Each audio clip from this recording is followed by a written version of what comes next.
Ողջույն, հարգելի ունկնդիրներ, Տուրիզմի Միացյալ Ֆեդերացիան սկսել է հաղորդաշար գործարար ալիքի եթերում, որը կոչվում է Ճամպրուկային տրամադրություն։ Ես Ֆեդերացիայի նախագահ Սեդա Աղբալյանն եմ եւ այսօր իմ հյուրը Braid ընկերության ղեկավար, հիմնադիր Էդվարդ Քանքանյանն է։ Այսօր մենք զրուցելու ենք, ողջույն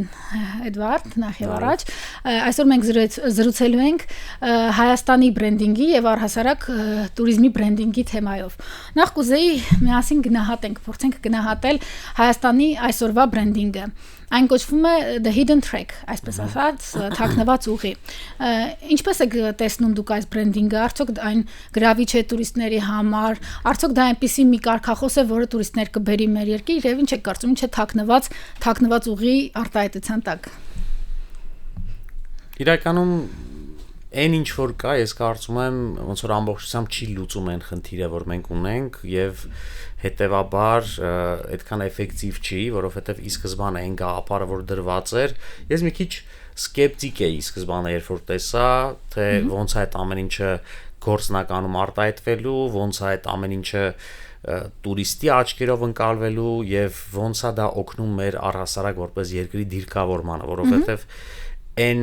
ամենը ինչ որ մենք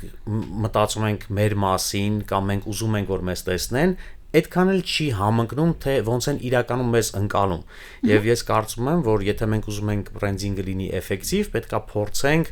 մեզ նայել դրսի հայացքով, տուրիստի աչքով, ոնց է ինքը մեզ ընկալում եւ այդ ընկալումը իրականում ժամանակի ընթացքում անընդհատ փոխվում է։ Որովհետև հենց երեք օրինակ Արման Ծառուկյանը ոնց որ հրավիրել էր շատ հայտնի մեդիա դեմքի, հա, Ջեյք Պոլին, ով այսօր աշխարհի top ինֆլուենսերներից մեկն է, եւ նրանք հեսա մոտակա օրերին կթողարկեն իրանց համատեղ վիդեոները, կոնտենտը,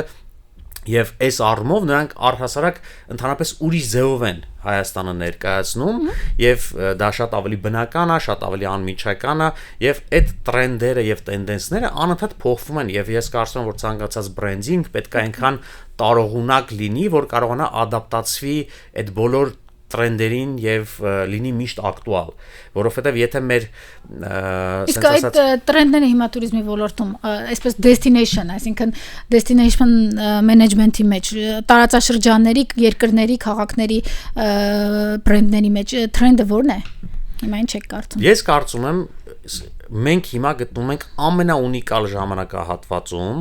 որովհետեւ այն ամեն ինչ որ մեր համար շատ միշտ բնական է եղել, շատ մենք նույնիսկ շատ դեպքերում հրաժարվել ենք դրանից կամ փորձել ենք հեռու մնալ կամ մեզ այլ կերպ ներկայացնել, այդ ամեն ինչը հիմա դառել է տրենդ իրականում։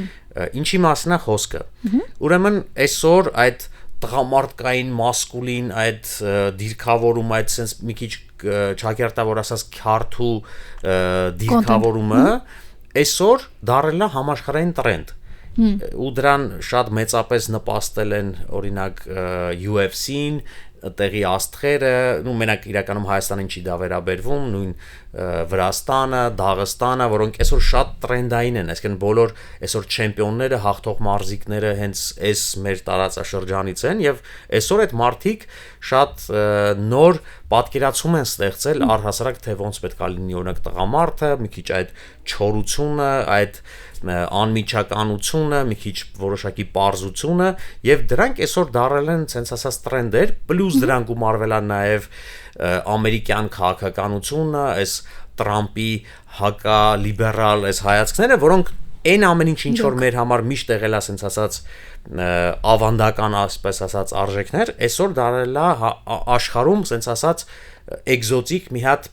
հետաքրքիր դիտարկում էր, հա։ Եվ մենք վերջապես հնարավորություն ունենք առանց շեղվելու մեր sense ասած ակունքների այդ ամեն ինչը դիրքավորել որպես մի բան, որը մարդկանց կարող է մեր ժամանակներն էլ եկավ։ Իմիջայլոց այստեղ միջամտեմ եւ ասեմ, որ իսկապես վերջին տարիներին ես նկատել եմ, որ տուրիստական ցուցահանդեսների ժամանակ շատ երկրներ իրենց այդպես մասկուլին սպորտսմեններն են բերում, որոնք տեղում այսպես մարզանք են անում կամ մեկ օր ամբողջ օրը կարող են հենց երկրի ստենդի մոտ լինել։ Մեդիան էլ իսկապես շատ է համաշխարհային մեդիան այսպես հետաքրքրված իրենց ստենդի մոտից այսպես ասած կողքից այս կողմ չի գալիս, անդադ նկարահանում են եւ իսկապես դա շատ տրենդային բան է։ Շատ երկար ժամանակ իրականում եղել է դրա ամբողջովին հակառակը, այսինքն շատ երկրներ, մասնավորապես Հյուսիսային Ամերիկայում կամ եվրոպական երկրներ ամբողջ իրենց բրենդը կառուցել են այդ լիբերալ բոլորի տոլերանտ լինելու գաղափարների շուրջ ու դրա հետևանքում առաջացած շատ սենց ասած ենթաճյուղեր եւ մենք շատ դեպքերում դուրս ենք մնացել մեր թե ինչ ենք մենք առաջարկում եւ հիմա իրականում իդեալական ժամանակ է եւ այսօր գնալով ավելի զարգանում այդ user generated content-ը, այսինքն մարդիկ ովքեր գալիս են իրենց փորձառություններն են ունենում եւ կիսվում են դրանով եւ այսօր sense ասեմ դրանք շատ ավելի էֆեկտիվ են ու շատ ավելի մեծ էֆեկտ կարան ունենան քան օրինակ պետական բյուջեով sense երկար ստրատեգիաներ մշակելուց հետո ձևավորված այդ բրենդի ուղերձը այնինչ մի հոգի կարա մի հատ ասենք 20 վայրկյանանոց վիդեո նկարի եւ դա մեծ ազդեցություն ունենա ու դա շատ ավելի մեծ հոսք ապավի տուրիստների, քան վերնշված այդ օրինակ բայց մի տեսակ այստեղ գալիս ենք բախվում ենք նրան, օրինակ Հայաստանը այդքան էլ սպորտային երկիր հասկացության հետ չի ասոցացվում, մինչդեռ այդ մուսկուլին լինելը, այսպես ասած, ավելի շատ սպորտին վերաբերվող մի բան է։ Իրականում այդքան նույնիսկ տեսեք, ասենք Բրազիլիայում բնականաբար բոլորը չեն որ լավ ֆուտբոլ են խաղում, բայց Բրազիլիա երկիրը ասոցացվում է նախևառաջ ֆուտբոլի հետ, այդ ֆուտբոլի լեգենդների հետ, դու ընդեղ գնալով ինչ որ առումով նաև այդ ամեն ինչի մասնիկն ես կազմում։ Եվ մարդկանց այսօր շատ ավելի շատ հետաքրքրում է այդ անգլերեն ասած vibe-ը, այլ ոչ թե գնալ եւ այնեղ սպորտով զբաղվելը։ Նույն Բարսելոնան մարդկանց մեծամասնությունը կամ նո գնալու համար է հենց Բարսելոնա։ Ու այս ամեն ինչը իրականում մեզ հնարավորություն է տալի, որ մենք մի քիչ վերաիմաստավորենք եւ վերադիրքավորվենք իրականում այն բոլոր ուժեղ կողմերը, որ մենք ունենք որպես պետություն եւ դրանք սենց ասած մտածածին կամ տենց հնարովի բաներ չպետք է լինեն, դրանք պետք է լինեն այն ամեն ինչ որ իրականում կա, որովհետեւ գիտեք ոնց է մենք կարանք խոստումներ տանք, բայց մարդը երբ որ եկավ հասավ ստեղ եւ եղավ անհամապատասխանություն այդ խոստման եւ իրականության մեջ դա դառնում է ոչ էֆեկտիվ բան, այսինքն դա ինքը երբեք չի փոխանցելու երկրորդ, երրորդ մարդուն եւ դա տենց այդ մեսեջը ուղղակի այդ բաների վրայից չի տեղափոխվելու իրականություն։ Իսկ երբ որ մենք իրականում տալիս ենք խոստում, մարդը գալիս է եւ նույնիսկ ավելին է ստանում, քան այդ խոստումներ, այդ դեպքում դա դառնում է էֆեկտիվ։ Այո, մանավանդ որ այդ տրենդներից խոսեցինք, туриզմի մեջ այսպես հակատուրիզմի տրենդ կար, այսինքն այն ամենաճանաչված վայրերի մասին հաճախ մենք կարող ենք Instagram-ում, այլ սոցիալական մեդիա տիրույթում տեսնել, որ օրինակ Սանտորինին ցուցադրում են, տեսեք ինչ է իրականությունը եւ տեսեք ինչ է գովազդը։ Եվ այսպես իրականություն գովազդ կոնտենտը հաճախ կարելի է տեսնել, որքանով ինչքան անհամապատասխան է։ Դրանով այո, իսկապես հիմա մարդիկ ձգտում են գնալ մի վայր, որտեղ ավելին կբացահայտեն, քան տեսել են գովազդներում։ Այդ կոնտեքստում, երբ որ մենք երկիրը ներկայացնում ենք որպես sense ասած չբացահայտված hidden track, այդ պարագայում դա sense մի տեսակ ավելի ոնց ասեմ, ավելի sense խնդրողական դիրքում ես հայտնվում, որ ասում ես դե գիտես ոնց որ սա էլ արի բացահայտի, ոնց որ բայց ամենտեղ գնացել ես մի հատ էլ էստեղ։ Դե շուտ ցանկացած hidden բան լավն է։ Այսինքն մենք պետք է ընդհակառակը մի քիչ ավելի բարձր դիրքից խոսանք, մի քիչ ավելի բարձրաձայն, մի տեսակ ավելի գրավիչ ու հստակ առաջարկով հանդես գանք, այլ ոչ թե ընդամենը չբացահայտված։ Մի բանի մասին էլ կուզեի խոսել,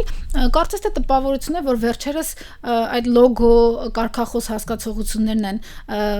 մոդայից դուրս եկել, տրենդից դուրս եկել, այսպես ասած, առաջ եթե երկրները շատ երկար աշխատում էին, թե իրենք ինչ լոգո կունենան կամ իրենց կարգախոսը ինչ կլինի, օրինակ, չգիտեմ, I love Amsterdam-ը կամ I love New York-ը կամ չգիտեմ, տարբեր երկրներ տարբեր կարգախոսներ ունեն, կամ classic Greece, ասենք classic Հունաստան։ Հիմա կարծես թե տուրիստը երբեք էլ չի նայում թե ինչ կարգախոս կամ ինչ լոգո ունի տվյալ երկիրը։ Պարզապես եթե ինքը սոցիալական մեդիայում գրավիչ երկիր է տեսել, գրավիչ պատկերն են, ինքը ձգտում է այդտեղ գնալ։ Ինչ կասեք այս մասին։ Իրականում ոչ թե ոչ թե դրանք էլ ակտուալ չեն, այլ ոչ թե բրենդինգը էլ ակտուալ չի, այլ բրենդինգի ներկայացման ձևն է փոխվել, որովհետև ժամանակին ոնց էր ստանդարտ, ասենց ասած, քայլերի հերթականությունը, պետությունները ստեղծում էին այդ տուրիստական բրենդերը, նկարում էին մի հատ ստանդարտ գովազդային հոլովակ, դրոններով, տենց էպիկական սինեմատիկ տեսարաններով, լավագույն տեսարժան վայրերի, հետո վերջում գալիս էր այդ լոգոն եւ դա տեղադրում էին օրինակ CNN-ով, եւ դա, ասենք, prime time-ով ունենում էր, չգիտեմ, մի քանի տասնյակ հազար դիտելիություն, եւ այսօր կա դրա լրիվ հակառակը, որ մարդը ուղղակի հեռախոսը միացնում է, ասում է, ես հիմա ստեղ եմ, այստեղ սենց բան կա ու դա կարող է միլիոնավոր դիտումներ ունենա եւ դա իր էֆեկտով տասնյակ անգամ ավելի էֆեկտիվ լինի, քան պետական քաղաքականությունը եւ պետական այդ վիդեոները, բայց չի նշանակում, որ մենք առհասարակ պետք է հրաժարվենք բրենդինգին, այլ պետք է բրենդինգը ադապտացնել այսօրվա իրականությանը, այսինքն սոցիալական ցանցերին, այն, որ ինքը հեշտ ընկալելի լինի, հեշտ փոխանցվող լինի եւ չլինի ոչ միայն լոգոյի տեսքով, այլ լինի կոնցեպտի, գաղափարի ու ուղերձի տեսքով, որովհետեւ եթե մենք ունենք մեր պետական բրենդինգը, ունենք մեր մեսեջը, որը փոխանցվում է մեր ինֆլուենսերների միջոցով եւ այդ բոլորը մի ուղերձ ունեն, այդ պարագայում բրենդինգը դառնում է էֆեկտիվ։ Իսկ եթե մենք ունենք hidden track մի կողմից, ունենք մեկ այլ մեսեջ, օրինակ ռուս տուրիստների կողմից, մեկ այլ մեսեջ, ասենք ամերիկացի տուրիստների կողմից եւ մենք առհասարակ ինքներս ասում ենք մենք ամենահին ազգն ենք, այսինքն ոչ մի մեսեջ իրար չի համապատասխանում եւ համապատասխանաբար այս բոլոր ուղերձները sense գնում sense փոքր բաներ են ոնց որ կետեր են դառնում եւ միասնական պատկեր չի կազմվում։ Այն պարագայում, երբ որ մենք շատ հանգիստ կարանք այդ միասնական ուղերձը ձևավորենք, որովհետև դա նույն կերպով չի, օրինակ ԱՄՆ-ի համար, այսինքն իրանք չեն կարող մի հատ ուղերձ, որովհետև Ամերիկան շատ տարբեր է, շատ առաջարկներ ունի, երբ որ դու գնաս Նյու Յորք, դա ոնց որ մեկ այլ երկիր լինի, երբ որ գնում ես Արիզոնա, դա մեկ այլ ընդհանրապես իրականություն է, նույնը օրինակ Ֆրանսիան, Փարիզը մեկ առաջարկ ունի, Ֆրանսիայի հարավը, Նիցան եւ այլն, դրանք լրիվ ուրիշ բաներ են։ Իսկ մեր պարագայում ես նույնիսկ ավելին ասեմ, ես Հայաստանը կդիտարկեի նաև ռեգիոնալ կոնտեքստում, որտեղ շատերի համար Վրաստան, Հայաստան, Կովկաս, հարավային Կովկաս կոնտեքստում, այսպես ասեմ, մեր տարածաշրջանը իրականում կարող մեկ առաջարկ ունենա, ու որը կլինի մեկը մյուսի շարունակությունը, մի քանի օր կլինի ստեղ, մի քանի օր կլինի այնտեղ, եւ շատ տարբեր են, կարծես թե։ Ըստ էության շատ տարբեր են տարածաշրջանի երկրները միմյանցից։ Եվ դա լավ է, որովհետև մենք ավելի շատ բան կունենանք առաջարկելու այդ փոխգործակցությունը, որովհետև տեսեք,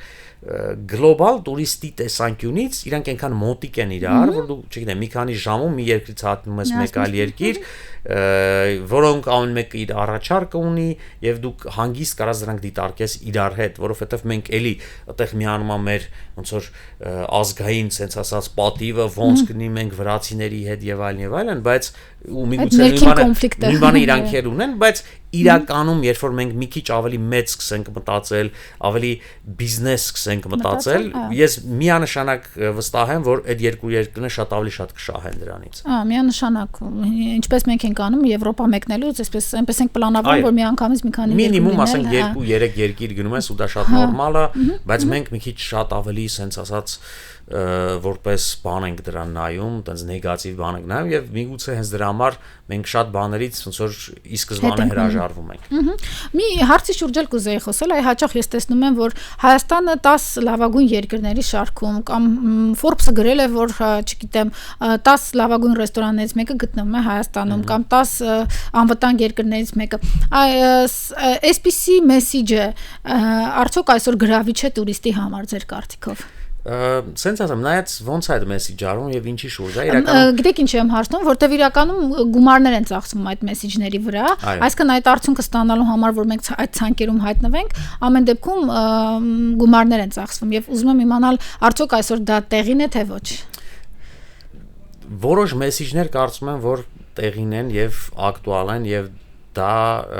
աշխատում է, նույն անվտանգության հետ կապված մեսիջը, ես կարծում եմ, որ շատ լավ է, որովհետև մենք այդ ապրելով այդ անվտանգության մեջ երբեք դրա վրա այդքան ուշադրություն չենք դարձնում, որ դա կարևոր է, բայց երբ որ մենք նայում ենք օրինակ Ամերիկայում, Եվրոպայում եւ այլ տեղեր, թե ինչքան տարբեր ռիսկեր կա, ինչքան մարդիկ զգուշ են եւ երբ որ իրանք բացահայտում, նրանց համար սա դառնում է կարևոր գործոն։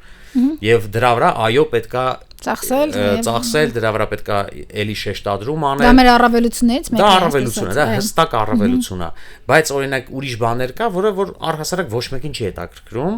բայց մենք էլի դրա վրա շարունակում ենք ոնց որ ռեսուրս ծախսել, դրա վրա դիրքավորել, օրինակ այն որ, չգիտեմ, ասենք շատ տարբեր գյուտեր հայերի կողմից է ստեղծվել, բան, դա առհասարակ լրիվ անիմաստ շատ դեպքերում չճշտված ինֆորմացիա է։ Ասենք դա տուրիստի տեսանկյունից դա բացարձակ ընկալելի մեսիջ չի, ասենք ինչ ենք մենք դրա մասին ընդհանրապես խոսում, այսօրվա քո առաջարկը դա ինչ կապ ունի։ Կամ շատ դեպքերում մենք խոսում ենք այդ նույն որ մարդը արժեք է բան եւ այլն, բայց մենք ոնց որ մի քիչ սխալ կոնտեքստով ենք դա ներկայացնում, որովհետեւ մենք պետք է հասկանանք ինչ դոզայով դա պետք է այսօր տուրիստի համար։ Այսինքն տուրիստը քո այդ ներքնաշխարհի հետ մեկը չի առնչվելու, ինքը կառնչվի քո հյուրասիրության, հյուրընկալության որոշակի ատրիբուտների հետ, լավ սպասարկման հետ եւ մենք պետք է հասկանանք, որ իրան այդքան մասն է հետաքրքրում։ Այսինքն մենք օրինակ այդ մարդկային կոնտեքստը միգուցե պետքա ներկայացնենք շատ լավ սերվիսի, հոգատար սերվիսի տեսանկյունից։ Դա ժամանակին Թուրքիան արեց օրինակ, իրենք այսպես հենց այստեղ կարգախոսը շատ պետք է կա, որտեվ դա ընդհանուր պետական քաղաքականությունն էր իրենց։ Իրենք ասացին դուք մեր հյուրն եք, այսպեսի կարգախոսը հրապարակեցին եւ դրանով հանդերձ սկսեցին մարդկանց ընդունել որպես իրենց տանը հյուր։ Այսինքն այդ հոգատարությունը, այդ full service-ը, որ ամեն ինչ տալ, all inclusive-ը նույնիսկ այս ամեն ինչի կոնտեքստում իրենք ստեղծեցին մի փաթեթ, որ այո, մենք հյուրընկալ ենք եւ մենք ձեզ հյուրի պես ենք ընդունում։ Շատ երկրներ այդպես են անում։ Այստեղ սլոգանը, կարգախոսը երբեմն պետք է գալիս։ Օրինակ Նոր Զելանդիան իր սլոգանը, կարգախոսը այսպես է. 100% մաքուր։ Եվ սա պետական քաղաքականությունն է իրենց։ Այսինքն իրենք արտադրում են մթերք, որը 100% բնական եւ մաքուր է, եւ տուրիստական կարգախոսն էլ, երկրի կարգախոսն էլ են դա դարձրել, այսպես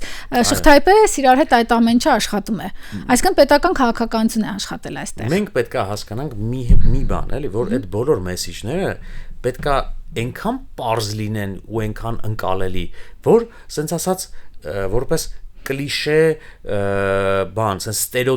ստերեոտիպային ընկալվեն։ Որովհետև երբ որ մենք այդպես շատ բարդ խորը փիլիսոփայական գաղափարներ ենք փորձում դնենք, այդ մեսիջները ուղղակի կորում են։ Հա, տեսեք, պարզունակ մեսիջ է, բայց օրինակ եթե ինձ ասեն մաքուր սննդի առաջին ասոցիացիան քո որն է, դա միանշանակ Նոր Զելանդիան է։ Դա փաստ է, չէ՞։ Հա, ու իրականում շատ երկրներ այդ ստերեոտիպերից շատ դեպքերում նույնիսկ գիտեք ոնց այդ ստերեոտիպերը էլ գոյություն չունեն իրականության մեջ, բայց մեկը դրանք իրանց հետևից մարդ են բերում։ Ժամանակին Փարիզը շատ լուրջ ջանք է գործադրել, որպեսզի երկիրը քաղաքը ընկալվի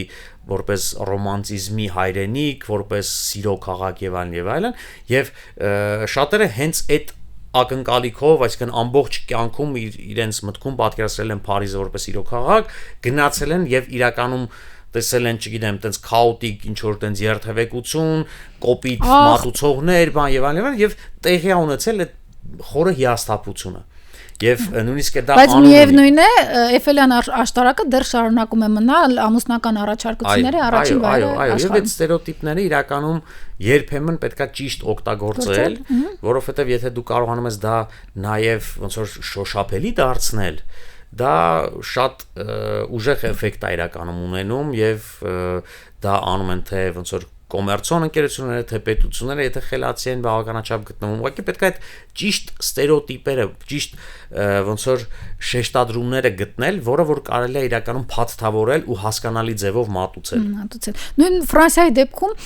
ժամանակին Ֆրանսիան իր туриզմի բրենդինգը, այսպես ասած, տանում էր նրան, որ այսպես դասական երկիր, դասական քաղաք էր Փարիզը ներկայացնում, մշակույթ, Լուվր եւ այլն եւ այլն։ Հետո իրենք դա շատ հաճախ ֆիլմերի շնորհիվ էին անում, իրենց գրողներին էին շատ այստեղ առաջ բերում, օրինակ Midnight in Paris-ը, Կեսգիշերը Փարիզում ֆիլմը Հոլիվուդի հետ միասին նկարեցին եւ իրենց ամբողջ գրականությունը դրանով այսպես գովազդեցին, բայց հետո ինչ որ սկսեցին թիրախավորել ավելի երիտասարդ տարիքի, որտեվ տեսան, որ ավելի շատ ինչ որ մեծահասակներն ավելի շատ Ֆրանսիա մեկնում, ձգտում մեկնել, սկսեցին թիրախավորել երիտասարդ զբոսաշրջիկներին։ Էմիլին Փարիզում սերիալը նկարահանեցին, որ հիմա 5-րդ սեզոնն է, Փարիզում նույնիսկ տուր կար, այսինքն այդ նույն տեղերով, որ Էմիլին է պատտվում, իրենք այդպիսի տուր էին արել, որը շատ հետաքրքրություն էր առաջացնում։ Արդյոք այս մեթոդի մասին էլ կուզեի խոսենք մենք ինչը կարող ենք շեշտադրել, Փարիզը ասեցի ժամանակին գրականությունն է արել, հետո թիրախավորել ավելի երիտասարդ ծերունդ, Էմիլին Փարիզում սերիալն է նկարահանել։ Ինչը կարող ենք թիրախավորել եւ ինչպես դա գովազդել։ Ես կարծում եմ, որ այսօր Երևանը, հատկապես վերջի տարիներին, բավականին լավ առաջարկ է ձևավորել, որը կրա շատ գրավիչ լինի։ Միգուցե ոչ աշխարհի մակարդակով, բայց ռեգիոնալ հաստատ։ Այսինքն այն ժամանցային առաջարկը, որ մենք այսօր ունենք ռեստորանների մասով, ժամանցի վայրերով, քաղաքի կոմպակտությունը, հարմարավետությունը, ամեն ինչին մոտ գտնվելը, հատկապես այդ տաք սեզոնին անդադար այդ սենց ասած երեկոյան առաջարկ տալը, vibe տալը, ես կարծում եմ վերջի տարիներին շատ լավ ստացվել է մեր մոտ։ Եվ դա կարծում եմ շատ լավ առաջարկ է ինքնին։ Այսինքն մենք սկսած Վրաստանից, վերջացրած Ռուսաստանով, Պարսկաստանով մենք շատ լավ առաջարկ կարանք ունենանք այդ մասով։ Պլյուս այն ամեն ինչի ինչ որ վերաբերվում է բնականաբար այն պատմական, չգիտեմ, կրոնական туриզմին, բայց դրա հետ մեկտեղ մենք կարծում եմ ունենք բավականին հետաքրքիր sense ասած սովետական ժառանգություն եւ հատկապես ճարտարապետության մեջ, որը մեր համար էլի շատ սովորական է դառել, մենք բացարձակ ուշադրություն չենք դարձնում, բայց մենք տարբեր տեղերում, հատկապես Երևանից դուրս, միջև հիմա ունենք տենց սովետական ժամանակաշրջանի տարբեր օբյեկտներ, արտադրական տարածքներ, հանքեր, չգիտեմ, հին շինություններ, որոնցում բնական ձևով ոչ մի բան չի փոփոխվել այս տարիների ընթացքում, այսինքն այս ամբողջ ժամանակակից տենդենսները, փոփոխությունները, վերանորոգման լուծումները չեն անդրադարձել եւ իրանք մնացել են իրենց օրիգինալ տեսքով եւ իրականում շատ մեծ սեգմենտ կա մարդկանց, որոնք լուրջ ձևով հետաքրքրվում են եւ մենք իրականում կարանք sense այդ ժամանակի կապսուլի գաղափարը ակտիվացնենք եւ մարդիկ ոնց որ հայտնվեն սովետական ժամանակաշրջանում, իրականում սոցիալիզմի մեջ, հատկապես կապիտալիստական երկրների ժողովուրդներին, ոչ միայն սոցիալիզմի հենց գաղափարական իմաստով, սկսած ճարտարապետությունից վերջացրած սովետական դիզայնով։ Այսինքն ես երբեմն հայտնում եմ ինչ որ տեղեր, որտեղ միջև հիմա կախված են, ասենք, սովետական պաստառները այդ իրանց քարոզչական ոճի մեջ, հստակ այդ սովետական ոճով, որը որ իրականում բոլորը ովքեր մի քիչ հասկանում են դիզայնից ու նման ոնց որ հետաքրքրություններ ունեն արվեստի մեջ, նրանք շատ գնահատում են այդ ամեն ինչը։ Եվ մենք ուղղակի պետք է սկսենք այդ ամեն ինչին մի քիչ այլ հայացքով նայել։ Այսօր մենք ունենք շատ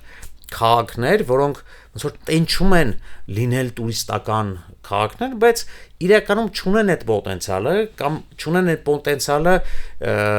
եթե փորձեն նույն ձև դիրքավորել, ոնց որ օրինակ, չգիտեմ, Գառնին, Գեղարդը կամ օրինակ Դիլիջանը, որը շատ լավ բնություն ունի, բայց մենք ունենք օրինակ քաղաքներ, որոնք ոչ այդքան գրավիչ բնություն ունեն, որոնք տենց մշակութային ինչ որ բաներ չունեն իրենց մեջ, բայց դրա հետ մեկտեղ ունեն մի բան, որը որ ուղղակի ոչ մի ձև չեն մոնետիզացնում։ Հետաքրքիր է, բայց այստեղ գանք մի բանի էլ, շատ հաճախ դիսկուրս կա, հատկապես տուրիստական ոլորտում, բրենդավորել Հայաստանը, թե բրենդավորել տարբեր քաղաքները, Երևանը, Գյումրին, որտեղ դրանք բավականին իրարից տարբեր են։ Այսինքն մենք ունենք մշակութային քաղաքներ, մենք ունենք պատմական, մենք ունենք հոգևոր մասը մեր Հայաստանում գովազդելու, գինու туриզմի այդպես երթուղին, կամ ձմեռային туриզմը, նույն Ծաղկաձորը, Մայլերը, բայց միշտ ներկայանում ենք բոլոր ցուցահանդեսներում, ամենուր մենք ներկայանում ենք մեկ Հայաստան անվամբ եւ մեր քաղաքները չեն էլ ճանաչում։ Շատ հաճախ միջին վիճակագրական տուրիստը Երևանից բացի այլ բան չգիտի էլ։ Անից զարմանում են ուրիշ քաղաք ունենք։ իրականում այդ sense ասեմ, այն դասական բրենդինգի տեսանկյունից բնականաբար փոքր երկրի պարագայում ավելի տրամաբանական է հենց երկիրը բրենդավորել եւ ոնց որ ուղերձի մեջ ուղակի ցույց տալ բազմազանություն, որովհետեւ եթե մենք մի քիչ ավելի մեծ քաղաքների կամ երկրների մասշտաբով այս ամեն ինչին փորձենք նայել, որովհետեւ շատերը երբ որ գալիս են մեր երկիր, գալիս են հենց նմանատիպ երկրներից եւ իրենց ընկալումը հենց իրենց երկրով է պայմանավորված։ Այսինքն նույն Ռուսաստանից եկածող մարդը մասշտաբի ընկալումը լրիվ այլ է։ Եվ իր ընկալմամբ, հա, տենց Մոսկվան եւ Եկատերինբուրգը իրարից շատ էական տարբերվում են, դրանք ոնց որ տենց իրարից, չգիտեմ, ժամերով թռիչք է բաժանում, իսկ Հայաստանի դեպքում դու, ասենք, մի weekend-ի ընթացքում մի ծայրից մյուսը կարած գնաս ու գլոբալ, կարելի ասել, մեծամասնությունը տեսնես։ Այս տեսանկյունից շատ տրամաբանական է ի սկզբանե որպես առաջի շերտ դիրքավորել եւ բրենդավորել պետությունը, բայց երբ որ մարդը գալիս է արդեն հասնում է ստեղ պլյուս մեր ներքին туриզմի համար մենք խնդիր ունենք արդեն բրենդավորելու ավելի փոքր ուղղությունները։ Այս դեպքում նույնիսկ ոչ թե պետքա մենք միգուցե sense քաղաքները բրենդավորենք, այլ էլի ուղղությունները, որովհետև մենք պայմանական կարանք միավորենք իրար Գորիսը, Կապանը, Քաջարանը եւ Մեղրին, որպես մի trip, մի Հիմա դրանք կլաստեր են ասում։ Որովհետև մենք, բայց այստեղ ուրիշ հարց կա, այդ բոլոր քաղաքներն ամեն մեկը իր հերթին ուզում է Իրան ունենան, իրանք իրար մեջ մրցում են ու դրա համար իրար չեն կարողանում ինչ-որ բան պայմանավորվել։ Բայց ու էլի, որովհետև իրենք նայում են իրենց տեսանկյունից, որովհետև դրանք տարբեր, ասենց ասած, քաղաքական վարչական մարմիններ են, իրանք դժվար են իրար հետ ինչ-որ բան պայմանավորում, դժվար են համատեղ բյուջե կազմում եւ այլն, այսինքն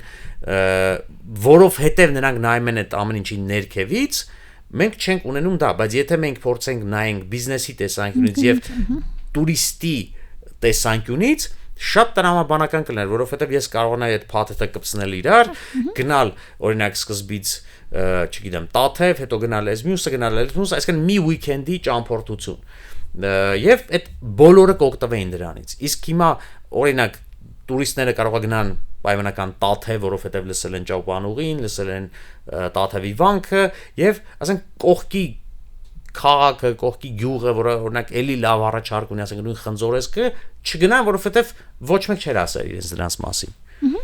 Նույնը լորի հետ կապված, մենք կարանք Հաղպատ, Սանային,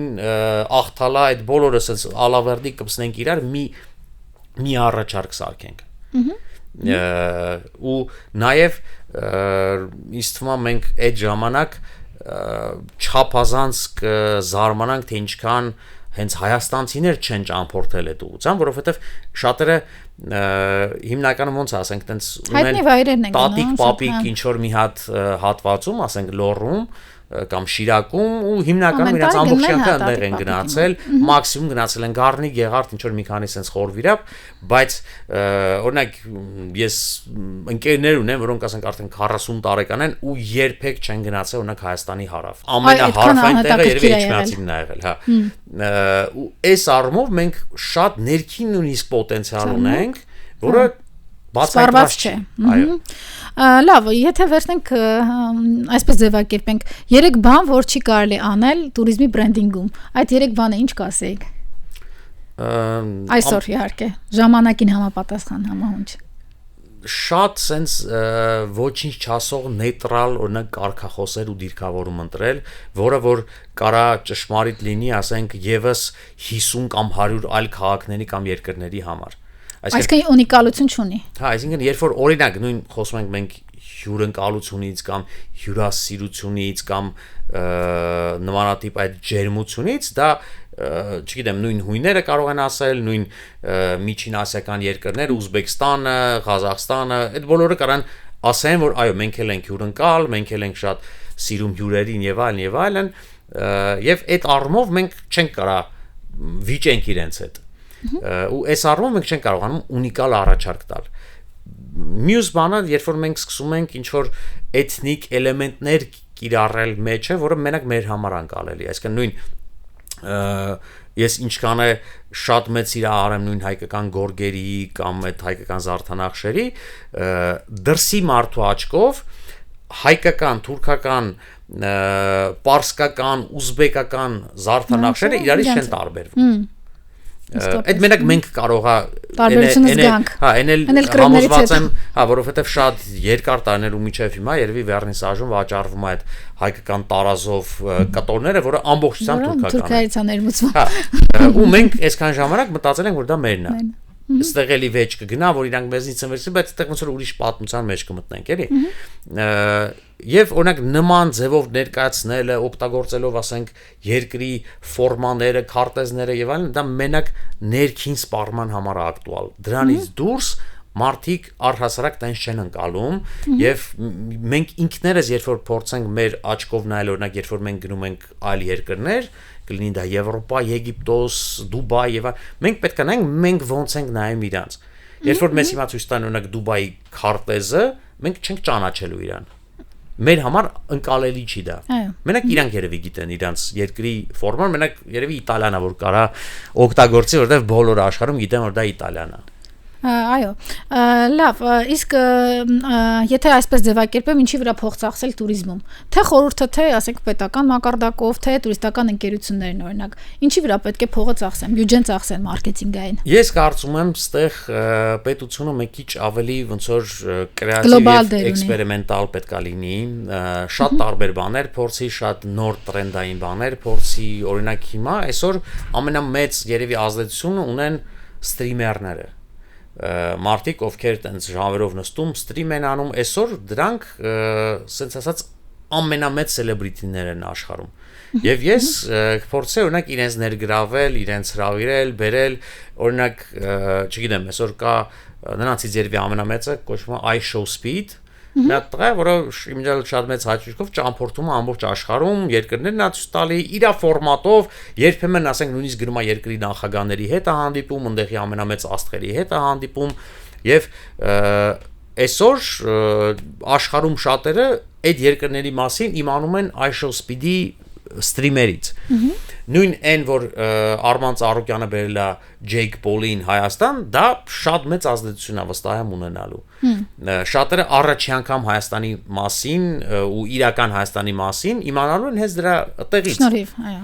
Եվ ես կարծում եմ որ պետությունը պետք է դրա վրա ուշադրություն դարձնի բացի այն ստանդարտ CNN, BBC ու տենց շատ են սենց ասած դասական բլոգերների որոնք տենց YouTube-ում երկար հաղորդումներ են պատրաստում մի քիչ ուշադրությունը ավելի տեղափոխել ավելի երիտասարդ, ավելի թարմ, ավելի նոր, միգուցե ոչ մեր համար այդքան ընկալելի ֆորմատներին, բայց որոնք այսօր շատ էֆեկտիվ են եւ մարքեթինգը գլոբալ էֆեկտիվության մասին է մենք պետք է իմանանք որ մեր ցանկացած ծախսած գումար ուղղված է հենց դրան որովհետև շատ դեպքերում նույնիսկ այն ինչ որ արել է ժամանակին օրինակ մի 6-7 տարի առաջ Հայաստան եկավ Անտոնի Բորդեյնը այո ով որ լեգենդար ուղակի ոնց որ հաղորդավար է շեֆ է եւ շատ մեծ լսարան ունի օրինակ ես շատ հիասթափված եմ թե ոնց էր Հայաստանը ներկայացված իր վիդեոների մեջ ուր էին նրանք գնում ինչ էին ուտում ես կարծում եմ որ դա լավագույնը չէր ինչ որ մենք կարայինք առաջարկենք այսինքն Անտոնի Բորդեյնին տալ խաշ որպեսզի նա ուտի ու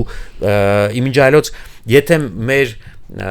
կազմակերպիչները մի քիչ ուշադիր լինեն եւ նային նախորդ տարվա իր Վրաստան գնացած այցը որտեղ նրան եւս տալիս են խաշ ու նա հրաժարվում է այդ խաշից ես գոնե այդքանը հաշվի կառներ եւ իրան ուղղակի խաշ չէի առաջարկի որովհետև ես չեմ կարծում որ խաշը այն product-ն է որը առհասարակ կարա գրավիչ լինի դրսի մարդկանց համար Միջայլոց այդ նույն բացթողումը ես շատ այդպես ինֆլուենս հաղորդումների մեջ եմ տեսել ճանապարհորդական մենք էլի ենք ունեցել դեպքեր որ ներկայացվել է Հայաստան որը այդքան էլ լավ ներկայացում չէր Հայաստանը կամ օրինակ նրան սենց ասած ճանապարհի ինկեր այդ ամբողջ հաղորդման ընթացքում Սերժ Տանկյանն էր որը շատ սենց ասած շատ կարևոր դեմք է, շատ բոլորս հպարտանում, բայց նա Հայաստանից չի։ Այսինքն ես շատ կասկածում եմ, որ Սերժ Տանկյանը կարա Հայաստանը ներկայացնի ինձ, ոնց որ օրինակ մենք կարող ենք ներկայացնել։ Այսինքն ցանկացած հայ շատ ավելի լավ կարող էր հայաստանցի նկատի ունեմ, շատ ավելի ճիշտ ձևով կարողանար դա ներկայացնել։ Եվ այս sense փոքր դետալները, այսինքն նույնիսկ երբ որ մենք ջանք ենք գործադրում, երբ որ մենք ինչ որ փորձում ենք լավ բան անենք, շատ դեպքերում չենք խորանում, թե ոնց է այդ ամեն ինչը փոխանցվելու ավելի լայն լսարանին։ Էլի մենք ամեն ինչին լոկալ ենք նայում եւ մեր տեսանկյունից ենք նայում։ Մենք բոլորը սիրում ենք խաշ, դրա համար պետքա Ստիպել հյուրերին խաշ ուտել։ Այն պարագային, որ մենք շատ ավելի հետաքրքիր առաջարկներ կարանք անենք, որը դրսի մարդկանց համար շատ ավելի ընկալելի կլինի։ Որոնք են այդ առաջարկները։ Հայաստանի յուրօրինակությունը ինչու՞մն է։ Դուք ինչու՞մն եք տեսնում։ Սննդի մասով։ Ոչ միայն։ Ես կարծում եմ, ու չասեմ ես կարծում եմ, ես ուշադիր հետևում եմ տարբեր մարդկանց արձագանքերին, որոնք օրինակ գալիս են Հայաստանն, առաջի անգամ ռիվյուներ են ներկայացնում, վիդեոներ են նկարում, ինչ են նրանք նկատում եւ ինչն են գնահատում։ Նախ սնունդի հետ կապված ոչ մեկ այդքան չի նշում մեր ուտեստները, բոլորը նշում են մեր ինգրեդիենտները, այսինքն մեր մրգերն են համով, մեր բանջարեղեններն են համով եւ դրա համար մեր խոհանոցը ինչքան ավելի པարզ ձևով այդ ամեն ինչը ներկայացնի, այդքան կարծում եմ շատ ավելի գնահատելի կլինի։ Մյուս բանը իրենք շատ նշում են այդ նույն անվտանգության թեման եւ անվտանգ զգալու թեման, թե ինչքան բոլորը հոգատար են, օրինակ հատկապես եթե երեխաներով են, որտեվ դա էլ է միջալոց շատ լուրջ թեմա։ Այսօր շատերը ճամփորդում են իրենց երեխաների հետ, ընտանիքներով եւ կան քաղաքներ, որոնք ընտանիքների համար, ասենց ասած, հյուրընկալ են եւ հարմար են եւ կան տեղեր, որոնք հարմար չեն։ Այո։ Եվրոպական քաղաքների մեծամասնությունի միջայլոց ընտանիքով ճամփորդելու համար, հատկապես փոքր երեխաների հետ, ընդհանրապես հարմար չէ։ Դա եւս մեկ նիշա է, այսինքն ընտանիքով ճամփորդելու համար։ Բայց տեսեք նույն Ֆրանսիան Փարիզը ունի մեկ Disneyland, որ ամբողջ աշխարհից Disneyland գալիս են ամեն դեպքում։ Նույն Իտալիան, չգիտեմ, ունի Gardaland-ը, որ շատերը գնում են այդտեղ։ Մենք ընտանեկան туриզմի ունենք իհարկե Երևան պարկը, բայց ես երբեք այնտեղ տուրիստներ չեմ տեսել։ Ակվապարկ չունենք, ունենք, բայց դա այն որակի ակվապարկը չի, ներողություն եմ խնդրում իհարկե իրենցից, բայց այս պահին դա այն որակը չունի, որ մենք տուրիստներ այդտեղ հրավիրենք եւ գովազդենք դա։ Ես հասկանում եմ, բայց ունենք այն ինչ որ ունենք, բնականաբար պետք է մի քիչ այդ ուղղությամբ աշխատենք, բայց առհասարակ, օրինակ ես հիմա մի քանի օրից ընտանիքով գնալու եմ Բուդապեշտ, այսինքն փոքր երեխաների հետ։ Եվ սենց հիմա անընդհատ մտածում եմ, լավ իսկ այս բանը ոնց եմ անելու, բա սենց այսինքն հասկանում եմ, որ դա իր հերթին լիքը դժվարություններ ա բերելու։ Եվ եթե, բայց ես այնտեղ ոչ պատրաստ եմ գնալ ինչ որ տենց ժամանցային պարկեր, ատրակցիոններ, ես ուզում եմ հենց տենց քաղաքային հանգիստ ունենալ, weekend ունենալ, եւ նաեւ ստեղ մի ուրիշ բան կա, ես ուզում եմ նաեւ իմ երեխաները այ հենց տենց հանգստի նաև սովորեն, այսինքն ամեն ինչը մենակ Disneyland-ով չի, որովհետև այո, դա իր տեղը ունի, բայց ես նաև ուզում եմ իմ երեխաները օրինակ տենց մշակութային տեղեր գնան, ուզում եմ որ ասենք տենց էսթետիկ շենքեր ու փողոցներ տեսնեն, սովորեն օրինակ մի քիչ քայլել, ավելի երկար, չգիտեմ ոնց կստացվի այդ ամեն ինչը, բայց ամեն դեպքում մարդիկ տարբեր են եւ իրենց պահանջները եւ պատկերացումները հանգստից էլի տարբերվում են եւ ես կարծում եմ որ մենք կարանք այդ նիշայի վրա օգտագործենք որովհետեւ դա բոլորը նշում են որ իրենք եթե ունեն երեխա բոլորը շատ ուշադիր են բոլորը շատ հոգատար են այդ երեխայի հանդեպ ուր գնում են իրանցի ինչ որ մի բան հյուրասիրում են եւ ես կարծում եմ որ դա ունիկալ բան է որը որ ոչ բոլոր տեղերը կարաս հանդիպես կամ համենայն դեպս եթե նույնիսկ կա ոչ մեկ չի դիրքավորվել այդ տեսանկյունից բացի դրանից մենք ունենք էլի տենց շատ հետաքրքիր բաներ, բայց որը մենք պետք է մի քիչ դիվերսիֆիկացնենք, որովհետև դա էլի մարդկանց ֆիդբեքից, ասենք երկրորդ, երրորդ, չորրորդ եկեղեցուց հետո նրանք այլ բաներ են ուզում։ Եվ հետո գիտեք ոնց, հիմա մեր ժամանակներում մենք նաև արաբական շուկաներն ենք թիրախավորում, որտեղ այսպես կրոնական առումով ավելի շատ մուսուլմաններ են։ Եվ այս պարագայում, ասենք իրենք հաստատ եկեղեցիների համար Հայաստան չեն գալու։ Ես այդքան համաձայն չեմ, որովհետև մենք չենք գնում, չէ՞ որ հենց մեր կրոնի բանը տեսնենք, մենք գնում ենք որպես մշակույթ տեսնենք։ Տեղ ու այդ տեսանկյունից ես իրականում շատ մեծ սիրով այցելում եմ, ասենք, այլ երկրներում, ասենք իսլամական երկրներում, իրենց մսկիթները ճարտարապետական տեսանկյունից ու առհասարակ հետաքրքիր է շատ։ Ես միշտ օրինակ ցանկացած երկրում երբեք չեմ խուսափել դրանից։ Եվ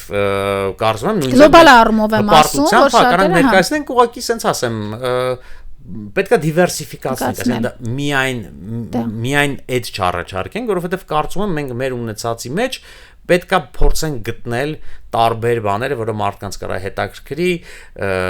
թե բնության մասով, թե մշակութային մասով, թե ժամանցի տարբեր ֆորմատների տեսքով, եւ կարծում եմ, եթե մենք փորձենք մի քիչ այդ ստանդարտ բաներից ոնց որ ֆորմատներից մի քիչ դուրս գալ եւ միգուցե նաեւ ուսումնասիրել օրինակ տեսեք այսօր շատ հետաքրքիր տուրիզմի տեսակ կա որ մարդկանց ստանում են օրինակ Չեռնոբիլ ու ցույց են տալի այդ ավերակների ու այդ լքված քաղաքի ոնց որ մնացորդները որը որ իրականում աշխարհի մակարդակով ամենա տենց տարբերվող ամենա տենց ու ես շատերին գիտեմ որոնց տենց կյանքի ճամփորդելու ցուցակների մեջ մտնում է հենց Չեռնոբիլ գնալը ով կմտածեր կամ այսօր մարդիկ գնում են նախկին ասենք այդ կոնցլագերները տեսնում են պատկերացրեք այսինքն կան այդ բոլոր տեսակի մարդիկ ովքեր չեն ուզում ասեն գնան all inclusive հյուրանոց կամ տեն ծովի ավելին ասեմ բարձր կլասի այսպես բարձր դասի տուրիզմը այսօր արդեն all inclusive-ին դեմ է եւ շատերը ձգտում են հենց հակառակն անել չեն իրականում ցած ասեմ այդ բոլորը հիմնականում համեն են անում որովհետեւ դու երբեմն ուզում ես գնաս տենց all inclusive ոչ միտեղ չգնաս գնաս հյուրանոց որտեղ քեզ ամեն ինչ ապահովված է որ դու այդ տարածքից դուրս չգաս ու հիմնականում էլի նույն ընտանիքները շատ դեպքերում հենց տենց ֆորմատը նախընտրում են բայց դա պետք է համադրվի նաև այլ տեսակի բաների հետ, որովհետև դու ուղղակի հոգնում ես այդ նույն ֆորմատներից։ Դու ամեն անգամ նոր բան ես ուզում եւ այդ տեսանկյունից ես կարծում եմ մենք կարանք մտածենք այդ տենց ֆորմատի տուրիստական փաթեթներ, որոնք կարան շատ գրավիչ լինեն, որոնք կարան շատ մեծ պահանջարկ ունենան ու նաև ասեմ, կարան շատ մեծ ներքին պահանջարկ ունենան, որովհետև էլի կկրկնվեմ, բայց շատ հայեր էլի չեն բացահայտել այն ամեն ինչը ինչ որ Հայաստանը առաջարկում է։ Լավ, երբ որ ասում եք Հայաստան, առաջին ասոցիացիան, եթե տուրիստի աչքերով նայեք, ձեր համար Հայաստանի առաջին ասոցիացիան ո՞րն է։ Ես կարծում եմ, որ մարդիկ առաջի բանը, որ Հայաստան լսելուց պատկերացնում են, դա մի քանի հայերի են պատկերացնում։ Այո։ Կլինի դա Կիմ Կարդաշյանը, կլինի դա Արման Ծառուկյանը, կլինի դա, չգիտեմ։ Երկուսն էլ Հայաստանում չեն ապրում միջելած եւ ըստ էության ասոցիացիան հայերի դա է լինում։ Եվ այդ sense ասեմ բոլոր այդքան ոչ ճանաչված երկրների դեպքում է տենց գործում։ Երկրորդը, չգիտեմ, ինչ որ մի քանի բաներ, որը լսել են տարբեր նորություններից, բաներից, որոնք հիմնականում Հայաստանի դեպքում այդքան դրական չեն։ Բայց ես հիմա ոնց որ կփորձեի անգլերեն բառը double down անել, այսինքն ոնց որ staff կան դնել հենց այն բաների վրա, որը որ այս պահին կա, որը որ ընկալվում է, եւ դա կփորձեի ավելի ուժեղացնել, ավելի տենց միգուցե ինտենսիվ սարքել ու դրա շուրջ փորձել ինչ որ հետաքրքիր մարքեթինգային լուծումներ։ Օրինակ, այսպես ասեմ, օրինակ եթե մենք ասում ենք Դուբայ, այս քաղաքի հետ առաջին ասոցիացիան գալիս է շքեղությունը։ Դա անխոս է, այսինքն առաջին վարքյանից այդ երբ արդեն Դուբայի ասոցիացիա մենք ասում ենք շքեղություն։ Փարիզի ասոցիացիան դա նորաձևությունն է, Լաս Վեգասի ասոցիացիան դա կազինոներն են։ Այսինքն այս բոլոր քաղաքները նույնիսկ մեկ վարքյան մտածելու կարիք չկա, մենք հստակ գիտենք, որ սա է ասոցիացիան։ Բայց մեզ մոտ մի տեսակ մենք չենք էլ կարողանում հասնել այդ ասոցիացիային, ինքներս չենք կարողանում, օրինակ թե տուրիստներին կարողանանք դա վաճառել։ Համաձայն եմ, որովհետև մենք այդպես շատ ընդգծված բաներ չունենք, հետո տեսեք, ոնց որ այդ բոլոր քաղաքները, ասենց ասած կոնցեպտուալ քաղաքներ են, էլի, որոնք ոնց որ ի սկզբանե հենց Լաս Վեգասը հենց այդ նպատակով կառուցվել է, Դուբայը շատ երիտասարդ քաղաք է, որը որ ոնց որ կոնցեպտ է ի սկզբանե ունեցել եւ տենց կառուցվել է, Փարիզը իհարկե պատմականորեն ձևավորվել է, բայց մեր դեպքում մենք ոնց որ sense տարբեր этаպներով ենք անցել, տարբեր պատմական շերտեր կա Հայաստանում, Երևանում եւ այդ քաղաքը կենթանի քաղաք է, որտեղ մարդիկ ապրում են, որտեղ նոր մարդիկ են գալի, շատերը գնում են եւ մենք ուղղակի դա պետքա փորձենք ոնց որ գրավիչ ձևով ներկայացնել։ Սա խնդիրը դրա մեջ է, իրականում մենք չպետքա կեղծենք ու sense արհեստական կերպար ստեղծենք։ Դա ել եմ ասում շատ կարճաժամկետ էֆեկտ է ունենում։ Դա աշխատում է միջև sense ասած առաջի մարդու այցելությունը։ Հա, իհարկե։ Բայց նույն սնունդի մեջ էլ գաստրոտուրիզմը, եթե այսպես շեշտում ենք, չէ՞ որ մենք գաստրոյի վրա աշխատում ենք, էնետուրիզմի մասին ենք խոսում եւ այլն։ Բայց կրկին, եթե մենք օրինակ ասում ենք որևէ ֆրանսիական բլուդ, մենք անչափես հիշում ենք անունները, ֆուագրա եւ այլն, բայց երբ որ մենք հայկական բլուդ ենք ասում, տուրիստը օրինակ ասի, ինքը հաստատ որևէ ասոցիացիա չունի հայկական բլուդերի հետ, հայկական գինու հետ էլ չունի, որովհետեւ հստակ գինու սորտ նույնիսկ չգիտի, որ սա հայկական սորտ է։ Որովհետև ես կարծում եմ հայկական խոհանոցը բավականաչափ ոնց որ մատչելի սարքած չի, որպեսզի հեշտ ընկալվի։ Մենք ասենք շատ հետաքրքիր բաներ ունենք, բայց որը որ sense ասեմ, թե իրենց արտաքին տեսքով, թե իրենց բովանդակությամբ շատ դժվար է մատուցել, օրինակ տենց մի քիչ ավելի լայն լսարանին։ Եվ այդտեղ իրականում պետությունը շատ մեծ դեր ունի, որովհետև դրա օրինակները կան, ասենք նույն Թայլանդի թայ խոհանոցի մասին մոտ 30 տարի առաջ ոչ մեկ չգիտեր։ Եվ ավելին ասեմ, իրենք էլ չգիտեին։ Իրենք ինչ արեցին, իրենք նախ ոնց որ sense պետական ծրագրով սկսեցին ոնց որ էլի ոնց որ հիմնվելով իրանց պատմական ոնց որ ավանդույթների եւ այլն, բայց հանեցին ոնց որ հիմնական հասկանալի ոնց որ խոհանոցային բաներ, միավորներ, ուտեստներ, շատ լուրջ մարքեթինգ արեցին դրա շուրջ, շատերին ամբողջ աշխարհում գտան տարբեր թայ արմատներ ունեցող խոհարարներ, բերեցին Թայլանդ, բոլորին train արեցին եւ հետ ուղարկեցին աշխարհի տարբեր ծայրեր հետ իրենց երկրներ եւ նրանք սկսեցին sense ասած դառնալ այդ թայ խոհանոցի նոր վերածնված թայ խոհանոցի դեմքեր եւ բոլորը sense ասած նույն ակունքից էին գալի, այսինքն բոլորը նույն բանն էին սովորել, այսինքն թե Դուբայում, թե ԱՄՆ-ում, թե Լոնդոնում Փաթայը սարքում էին նույն ձևով, նույն բանով եւ իրականում մեկ է ստացվեց, որ ամբողջ աշխարհը սիրահարվեց այդ թայ խոհանոցին։ Ես կարծում եմ մենք նմանատիպ խնդիրներ ունենք լուծելու, որովհետեւ եթե մենք փորձենք, ասենք, չգիտեմ, խաշը համոզել բոլորին, որ սա շատ լավն է, չի ստացվել։ Չէ, եթե ամբողջ աշխարհում հիմա գնում է այսպես էսթետիկ տեսքի եւ գնում է էսթետիկ սնունդի մասին խոսակցություն եւ տրենդայինը դա է, դժվար մենք կարողանանք այս պահին խաշը առաջ։ Մենք պետք է իրականում ես շատ այս ուղղությամբ մտածել եմ, նույնիսկ մի քիչ գաղափարներ ունեմ։ Ես հենց ուզում եի ասել, եկեք մի հատ էլ ամփոփենք, պատկերացնենք մոտ 10 տարի հետո, լավ 20 տարի հետո Հայաստանը ինչ ասոցիացիա կունենա ձեր կարծիքով։ Ես կփորձեի, օրինակ, եթե խոսենք խոհանոցի մասին, ստանալ նոր ֆորմատի ուտեստներ, որոնք հաշվի առած կլինեն այն ամեն ինչի, ինչ որ այսօր շատ ակտուալ է։ Եթե մենք ուսումնասիրենք բոլոր հաջողված սննդի տեսակները,